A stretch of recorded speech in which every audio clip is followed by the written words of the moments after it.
¿Y ahora qué?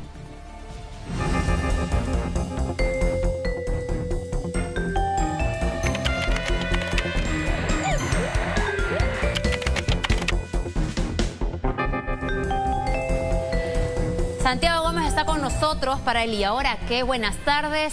¿Y ahora qué, Santiago? Ya empezó la reunión en la OEA, ¿no? Exacto, Fátima, ¿cómo estás?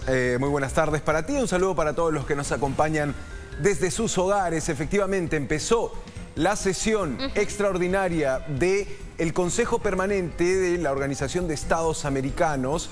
La crisis peruana se ventila a nivel internacional. Esto es lo que significa en la práctica que el gobierno de Pedro Castillo haya solicitado la activación de la Carta Democrática. Los 34 países miembros de la Organización de Estados Americanos van a empezar a deliberar, van a empezar a intercambiar posiciones después de la intervención que está haciendo en este momento el señor Luis Almagro, secretario general de la OEA. Se pronunciará el relator de derechos humanos, el doctor Estuardo Rolón, que estuvo aquí en Perú haciendo una visita, y después de que hable este funcionario, hablará el canciller César Landa, exponiendo la posición del gobierno peruano, denunciando, como lo hizo ayer el presidente en un mensaje a la nación, esta situación que el gobierno considera que buscan desde el Congreso, la Fiscalía y otros órganos constitucionales, así textualmente lo escriben,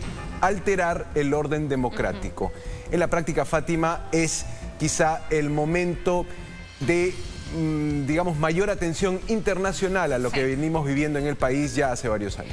Sí, exactamente, lo comentábamos también con Rolando, es una constante de crisis. Hemos tenido en algún momento varios presidentes en pocos días, pero sin duda, digamos, lo que es importante precisar, porque esto finalmente sí llama la atención hacia afuera de nuestras fronteras, pero los efectos sobre lo que podrá o no ejecutar uno de los poderes del Estado, o acaso incluso el Tribunal Constitucional, lo que podrá interpretar, no tendría necesariamente que ser afectado por lo que se decida después de analizar los hechos que ha presentado el Ejecutivo.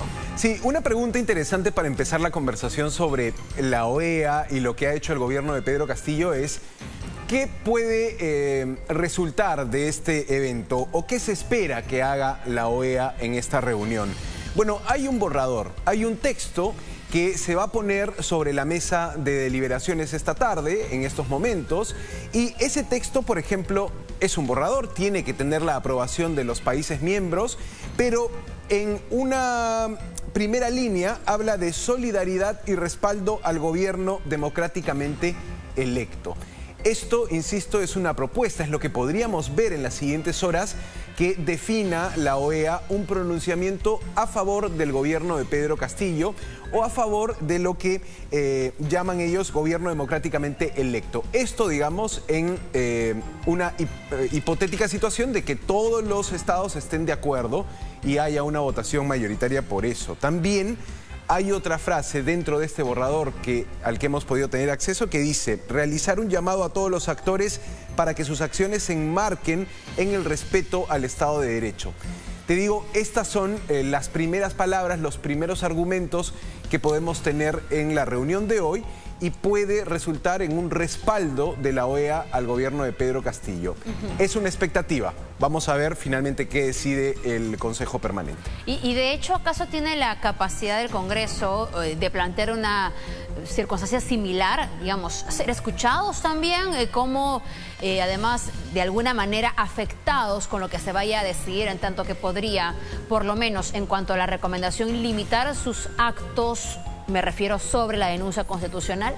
Hoy hemos tenido en el Congreso reacciones políticas de algunas bancadas calificando lo que fue el mensaje presidencial de anoche, el mensaje de la nación que diera Pedro Castillo.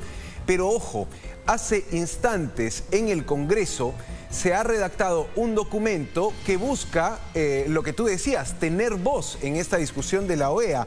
Es un documento que he podido revisar minutos antes de entrar al estudio, y estamos hablando del oficio 143-2022. Es un oficio firmado por el presidente del Congreso, el general William Zapata, donde textualmente dice: Me preocupa profundamente que el presidente Castillo esté usando el mecanismo de la Carta Democrática con el fin de encubrir y obstaculizar las investigaciones.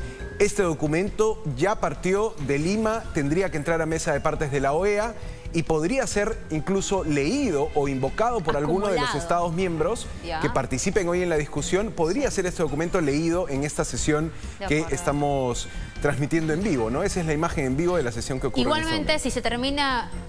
Sí, si se termina aceptando la aplicación de la Carta Democrática, la idea es que quienes vengan como grupo evaluador, acaso observador de lo que se vive en nuestro país sobre la política nacional, la vinculación acaso con el fuero judicial, fiscal, van a tener que escuchar a todas las voces, van a tener que observar lo que alcanza de manera pública el documento fiscal, las actuaciones, es cierto, también del Congreso como del Ejecutivo y las omisiones también que hayan caído cualquiera de los agentes, digamos, que intervienen en toda esta disputa política. Claro, los actores de esta historia. Efectivamente, Fátima, lo que podemos esperar, te decía, es un pronunciamiento a favor, un pronunciamiento de respaldo, pero no mucho más allá de eso. Hoy quizá también se pueda definir esto que comentas, el envío de una misión oficial de la OEA a Lima para poder conversar con las partes involucradas. Eso puede decidirse hoy y es algo que ya hemos visto en el caso de los otros pedidos del Estado peruano a la OEA. Y recordemos esto precisamente, ¿cuántas veces acudió el Perú a este organismo internacional para plantear alguna preocupación, para resolver alguna controversia? Mira esto, no son muchas veces. ¿Cuántas veces acudió el Perú a la OEA? Febrero de 2004, gobierno de Alejandro Toledo. El motivo, inestabilidad política, acusaba el gobernante de entonces. ¿Qué lograron? ¿Cuál fue el resultado, Fátima? Un pronunciamiento de respaldo, lo que podría salir esta tarde también en favor de Pedro Castillo. Esa es una. Sí. Una segunda oportunidad. Hay que entender que la Carta Interamericana Democrática se firma en el 2001. Mira esto, ocurrió en diciembre de 2017. Gobierno de Pedro Pablo Kuczynski. Motivo, vacancia presidencial.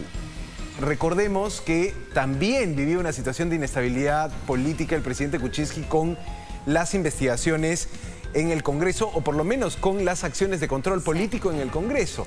Bueno, él pidió a través de una carta dirigida a Luis Almagro que se aplique, que se active la Carta Democrática. ¿Qué consiguió? Un envío de una misión y una redacción de informe. Vamos a escuchar precisamente la exposición de